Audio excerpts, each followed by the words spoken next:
Let me give you a framework for leveraging people to get the results that you want in your career. Now, the way I say it, right? There are giants and eagles in every organization. There are giants, there are eagles, there are people that have experience, and there are people that you can really lean on. They've got these broad shoulders that you can stand on to get whatever it is that you need. You can leverage their experience, you can leverage their reputation, you can leverage their thoughts, you can just use their influence to get to the next level and to continue to grow. Okay? The farther you intend to get, the more people you need. Let me reframe that. The farther you want to get, the more quality people you will need in your network and in your circle. So you want to think about understanding deeply how people can help you. So this framework is going to help you get there. Now, in my mind, there are three people in every organization. There are those who complain about how things are done and how the politics in an organization is being played. There are people who win. They get into the game. They know they're in the game. So they get into the game and they play. And I know that as long as you're in the game, there is a high chance that you could win, right? It's 50-50. But as long as you're in the game, you can win. So there are those guys that are already in the game. They're ready to win. And they're there. There are guys that just complain. They don't want to get into the game. They don't want to leverage people to get results. They don't want to do anything. And as such, they actively just complain. They want to change things, but they want to change it from the outside. And it doesn't really work that way. And there are people that they don't just know what they're doing. They are on autopilot. They don't complain. They don't win. They're just there. They don't have any network. They don't intend to invest in any genuine relationship. They are just there. I'm just here to do my work and get out of here. So those kind of people, they wouldn't complain, they wouldn't win, nothing. So they're just in the middle. Okay. What I want you to do is to think about pitching your tent with those who win. That is the whole idea behind this video. Basically, I want you to pitch your tent with those who win, because really, if you want to progress in an organization and get to the top in your career, you cannot do it without the influence of people, and especially quality people will matter. Okay. And just off the top of my mind, in every organization, there are hierarchies, and there are people who are either doing everything they need to do and they're racing to the top, and there are people who are doing what they need to do, but they're not moving. They are basically not moving as you would have expected them to move in terms of growing and getting to the top. Okay. What I need you to do is, when you come into an organization, I want you to pay attention and actively observe how things are done before you pitch your tent of loyalty. I need you to calm down and I need you to watch. What you would typically see is there will be that boss who had a almost smooth ride to the top. They are brilliant and they are progressing. Then you have another person or another group of people or another top leader who probably may not have reached the top, but they're there, they're recognized, but they are not progressing as fast, or they are not progressing with much influence, or they don't even have as much influence. What I have personally realized is those people who are attached to that leader who rises quickly also seem to have the same trajectory. So they seem to also fly like they're flying. You know why? Because if you pitch your tent with someone who is an high flyer, their energy is going to rub off on you. Okay? The energy is going to rub off on you. You'll probably be supporting them on important projects because they have the influence to get on the most important projects. But if you're on this other side where You're probably having to do scraps. There isn't so much going on. There is no influence. Because obviously, if you even want to progress in your career, someone needs to put their reputation down and say, okay, I support this person to progress. But if the person who is putting his reputation down for you doesn't even have as much currency or doesn't have as much buffer to help you, then you're just going to be stuck. So pay attention when you get into any organization and see who the real key players are so that you can align with them. Okay? Now, this is another framework I'm going to give you. In every organization, there are important connections. Okay? There are important connections that you need to have. And these are my 3 biggest connections. Number 1, your immediate boss. Nothing must go wrong in your relationship with your immediate boss. This is me mentoring you to get to the top of your career, right? So I'm telling you, if you're very, very interested in getting to the top of your career, these are the things you need to do. Your immediate boss, you should try your best to connect with them, to be on the same page, to not have issues. This is how a lot of people think how it works is they could backstab, they could stab their immediate boss, be rude to them, not be on their good books, and nothing is going to work. Nothing is going to happen because obviously there are systems or processes in place that protects you. That's absolutely fine. But let me also tell you something else that happens. Your immediate boss, before you're considered for promotion, before you're considered for anything, the first person that management is asking about your performance or about anything is your immediate boss. And whether you like it or not, their words about you and how they perceive you matters. So your immediate boss is your number 1 priority in terms of maintaining good and genuine relationships. Other than the fact that you're trying to basically get help and support, or you're basically trying to just have your career go nicely, your day-to-day relationships is going to be based on how you enjoy your day-to-day relationships is going to be hinged significantly on your relationship with your boss. Okay? So I want you to think about that. You want to enjoy your day-to-day on the job. For that to happen, you must be in good relationship, working relationship with your boss. Okay, so try as much as possible, understand them, have conversations with them, build that relationship genuinely. The second one that I will say to you is there is an influencer in your organization. There is an influencer, someone who may not be your immediate boss, but they've got the clout. Whatever they say, people listen to them. Okay, they seem to be able to find their way around. They have that skill of persuading others to act, and they're so smart with it. And they have this presence that is undeniable. Those people are people you should have in your you should genuinely build relationships with them. Now, there is something I've also known, and this is a political play in organizations. Someone who is an influencer,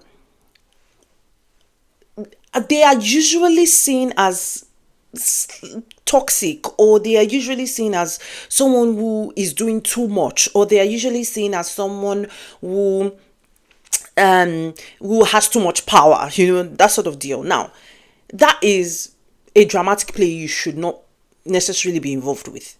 All you are gunning for is to put all your cards on the table. Like I say, your career is a game, right? Put all your cards on the table and say, okay, this person, all you need to do is be in their good books. That's all. So what you're playing to is supporting them, just making sure that if that person has to say anything about you, it is mostly good, right? That's where you're trying to land.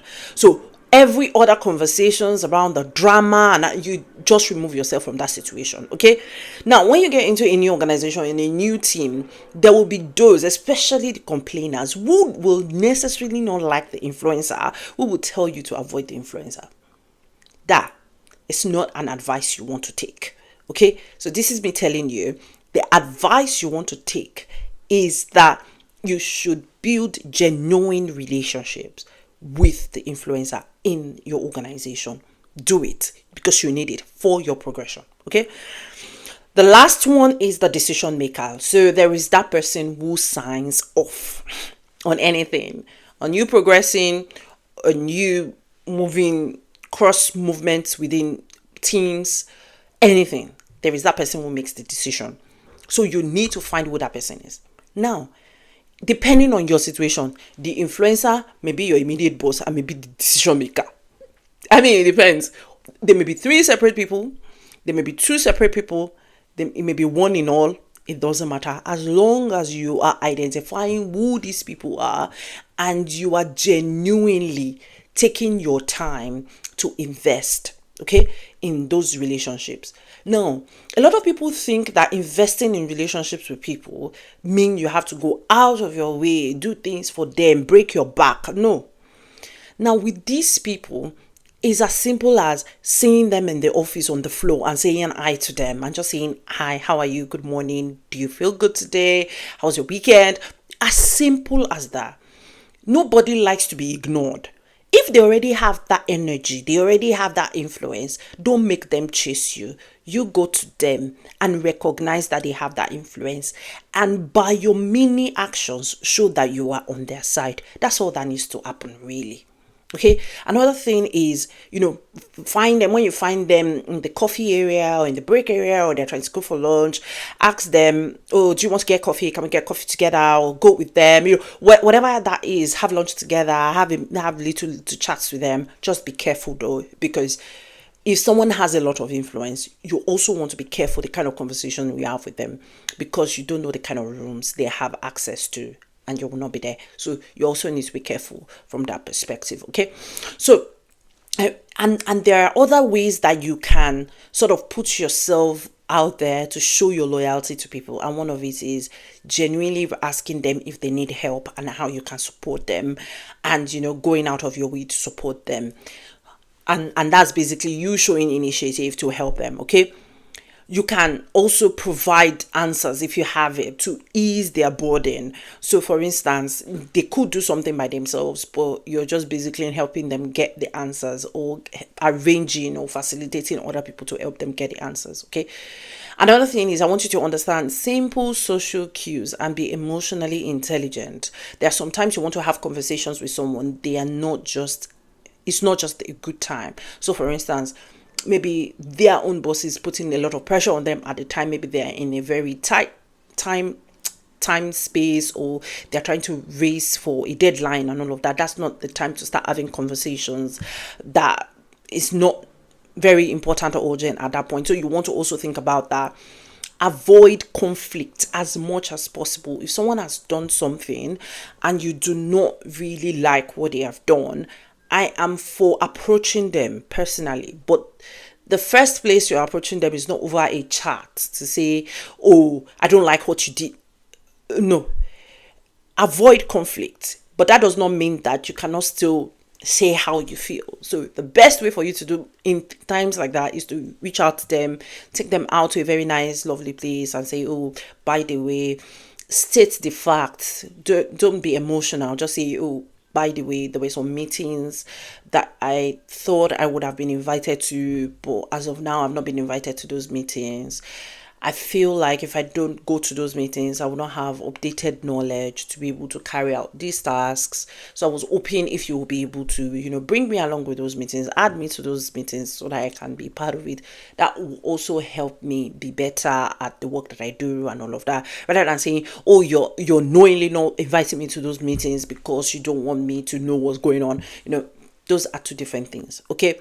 So be thoughtful about how you approach people, validate people. Now, this one is very, very important. And this is everybody you work with. You need to learn to validate people, to show that you know truly that they're there and you value their input. So you can, in a meeting, for instance, that you're probably leading, if there is someone there, I don't know, you could just, mention them and say, I don't know if you've got anything to add, or if there's anything you want to say, or those kind of just validating them. Or when they come to you and they say something, even if it's something along the lines of, maybe they think you're not pulling your weight or something, it's not for you to just react and say, oh, but I did it. It's just basically for you to validate them, to say, okay, I see how you may feel like this, but this is what I think from a factual standpoint. Okay. So when it comes to leveraging people to get what you want to, it's like planting before harvesting, and it all built around genuine relationships. And I did not want to sound very generic. That's why I went deep down to explain to you the kind of people you want within your circle. Now you can have friends, you can have peers, you can have anybody within your circle that you really care about, that you enjoy being around them. But these three sets of people are the most important from a progression perspective that will help you. Now, if you've built really good relationships with these people, you go when it's happy hour, socials, all of that, you get to know them in person, them, anything they tell you, you keep it. So for instance, you're out on a social night, for instance, and you've got like this boss who tells you the name of his wife, the name of his kids, his birthday, and all of that.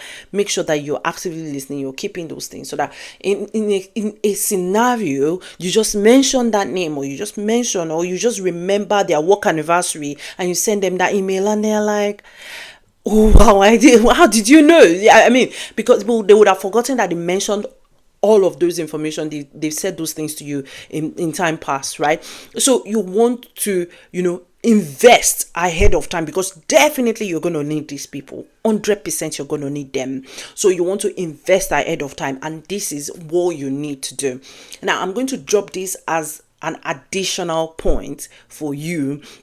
And that is basically when it comes to like power play within an organization. Now, if you're trying to get into a meeting, the stakes are really high. This is like a very large meeting, and you need people on your side. You don't want people to say no to you, or you want them, even if they're going to say no to you, don't want it to be so bad, right?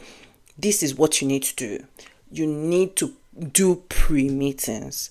That is something a lot of people don't do. So you need to identify the people that will make the decisions in that room, and go and have pre-meetings with them to say, by the way, in the meeting next week, I'm thinking of bringing this up for approval, or I'm thinking of raising this point as a way to build this and that, or a way to enhance this project, and or what are your thoughts? Now, because you have pre-informed them, they feel an obligation to support you. It's just a psychological and power play. So you need to think about that. So don't just go into meetings and throw things down at people, on people's laps, and just expect them to just agree with you out of the blue. Learn to respect people, learn to respect their thoughts, and learn to give them that respect by going to them before the main meeting and letting them know the things they need to know. Another thing is this: if you have good relationships with people and you hear something that may not be beneficial for them, for instance, you just seem to come across, or maybe you're even in a relation. I've had an issue where I've seen an instance where someone was asked to send an email to another person that he has relationship with, and instead of just sending a mail and looking like it was a query, the person went back to say, by the way, I'm going to send this email to you. This is the backstory. Don't react. This is what you need to do to, those sort of side things to prep. And that just avoids a lot of trouble, because obviously you're working with humans. So I hope this has been helpful to you when it comes to leveraging people to get the support that you need. Thank you very much, and see you in the next video.